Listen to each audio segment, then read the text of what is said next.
Hello दोस्तों, welcome to आंसू technical. आज हम बात करने वाले हैं फिजिक्स की सेट नंबर दूसरा। चलिए बात करते हैं पहले क्वेश्चन की तरफ। न्यूटन की गति के प्रथम नियम से किस राशि की परिभाषा मिलती है? ऑप्शन ए त्वरण, ऑप्शन बी बल, ऑप्शन सी ऊर्जा, ऑप्शन डी एक समान गति। चलिए बताइए कौन सा ऑप्शन सही होगा। तो इसका करेक्ट आंसर हो जाएगा आंसर नंबर बी, बल इसका करेक्ट आंसर हो जाएगा। चलिए बात करते हैं दूसरे क्वेश्चन की तरफ। किसी भी स्थिर या गतिशील वस्तु की स्थिति और दिशा में तब तक कोई परिवर्तन नहीं होता जब तक उस पर कोई बाह्य बल सक्रिय न हो। यह है ऑप्शन नंबर ए न्यूटन का गति विषयक प्रथम नियम, ऑप्शन नंबर बी न्यूटन का गति विषयक द्वितीय नियम, ऑप्शन नंबर सी न्यूटन का गति विषयक तृतीय नियम, ऑप्शन नंबर डी गैलीलियो का गति विषयक नियम। तो बताइए इसका करेक्ट आंसर कौन सा होगा। तो इसका करेक्ट आंसर हो जाएगा ए नंबर, न्यूटन का गति विषयक प्रथम नियम। चलिए बात करते हैं तीसरे क्वेश्चन की तरफ। किसने कहा है एक पिंड विराम अवस्था में तब तक रहेगा जब तक कि बाहरी बल पिंड पर कार्य नहीं करता है? तो इसका पहला ऑप्शन है Einstein, option B Archimedes, option C Galileo, option D Newton. तो बताइए इसका करेक्ट आंसर कौन सा होगा। इसका करेक्ट आंसर हो जाएगा ऑप्शन नंबर डी न्यूटन, इसका करेक्ट आंसर हो जाएगा। चलिए बात करते हैं चौथे क्वेश्चन की तरफ। कालीन से धूल हटाते समय हम इनको अचानक झटका देते हैं अथवा छड़ी से पीटते हैं, इसका कारण है? ऑप्शन ए विराम से जड़त्व में धूल अपना स्थान जमा लेती है तथा कालीन से धूल तभी हटती है जब कालीन में गति प्रदान की जाए। ऑप्शन बी गति का जड़त्व धूल को अलग करता है। ऑप्शन सी झटका धूल तथा कालीन के बीच संजस बल से मुक्ति प्रदान करता है और धूल दूर हो जाती है। ऑप्शन डी उपयुक्त से कोई नहीं। तो बताइए इसका करेक्ट आंसर कौन सा होगा चौथे नंबर का। तो इसका करेक्ट आंसर हो जाएगा ऑप्शन नंबर ए विराम से जड़त्व में धूल अपना स्थान जमा लेती है तथा कालीन से धूल तभी हटती है जब कालीन में गति प्रदान की जाए। चलिए बात करते हैं पांचवें क्वेश्चन की तरफ। तो पांचवा, न्यूटन की गति का कौन सा नियम जड़त्व की व्याख्या करता है? ऑप्शन ए प्रथम, ऑप्शन बी द्वितीय, ऑप्शन सी तृतीय, ऑप्शन डी इनमें से कोई नहीं। तो बताइए कौन सा करेक्ट आंसर होगा। इसका करेक्ट आंसर हो जाएगा ए प्रथम नियम, इसका सही हो जाएगा। चलिए बात करते हैं छठवें क्वेश्चन की तरफ। एक गतिशील बस में अचानक ब्रेक लगाने से सवारी आगे की ओर झुक जाती है, यह किस नियम का पालन करता है? ऑप्शन ए न्यूटन के प्रथम नियम का, ऑप्शन बी न्यूटन के द्वितीय नियम का, ऑप्शन सी न्यूटन के तृतीय नियम का, ऑप्शन डी संवेग के नियम का। बताइए कौन सा ऑप्शन इसका सही होगा। ऑप्शन क्वेश्चन नंबर 6 का। तो इसका करेक्ट आंसर हो जाएगा आंसर नंबर ए न्यूटन के प्रथम नियम का। चलिए बात करते हैं 7वें नंबर क्वेश्चन की। एक वस्तु के जड़त्व की प्रत्यक्ष निर्भरता है। ऑप्शन ए द्रव्यमान पर, ऑप्शन बी वेग पर, ऑप्शन सी आयतन पर, ऑप्शन डी संवेग पर। तो इसका करेक्ट आंसर कौन सा होगा। इसका करेक्ट आंसर हो जाएगा ए द्रव्यमान पर। चलिए बात करते हैं 8वें क्वेश्चन की तरफ। 8वां क्वेश्चन, जड़त्व का नियम सर्वप्रथम किसने दिया? जड़त्व का नियम सर्वप्रथम किसने दिया? Option A Galileo, option B Newton, option C Archimedes, option D इनमें से कोई नहीं। तो बताइए 8वें का कौन सा ऑप्शन होगा। तो इसका करेक्ट आंसर हो जाएगा ए गैलीलियो ने। चलिए बात करते हैं 9वें क्वेश्चन की तरफ। व्यक्ति का भार उस लिफ्ट में अधिक होगा जो ऑप्शन ए स्थिर वेग से ऊपर की ओर चलता है, ऑप्शन नंबर बी स्थिर वेग से नीचे की ओर चलता है, ऑप्शन सी ऊपर की ओर त्वरित होने वाले, ऑप्शन डी नीचे की ओर त्वरित होने वाले। तो बताइए इसका करेक्ट आंसर कौन सा होगा। इसका करेक्ट आंसर हो जाएगा सी ऊपर की ओर त्वरित होने वाले। चलिए बात करते हैं 10th नंबर क्वेश्चन की तरफ। गुरुत्वाकर्षण नियमों के आविष्कारक कौन हैं?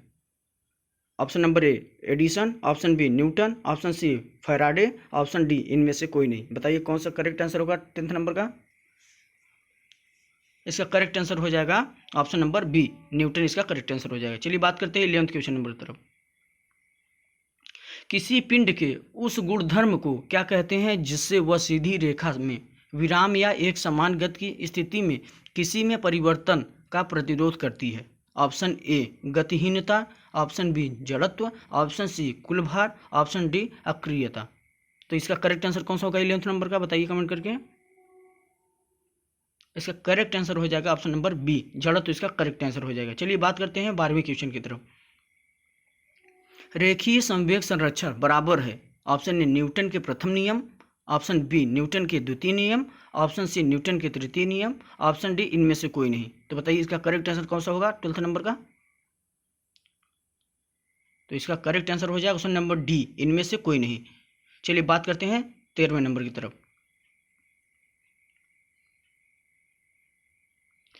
किसी पिंड का वेग समरूप कहा जाता है जब ऑप्शन ए वेग का सिर्फ मान नियत रहे, ऑप्शन बी वेग की सिर्फ दिशा नियत हो, ऑप्शन सी वेग का मान और दिशा दोनों नियत हो, ऑप्शन डी वेग का मान और दिशा दोनों परिवर्तनशील हो।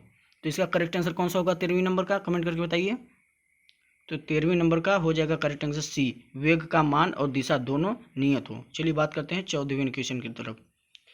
बल का मात्रक है ऑप्शन ए किग्रा पर मीटर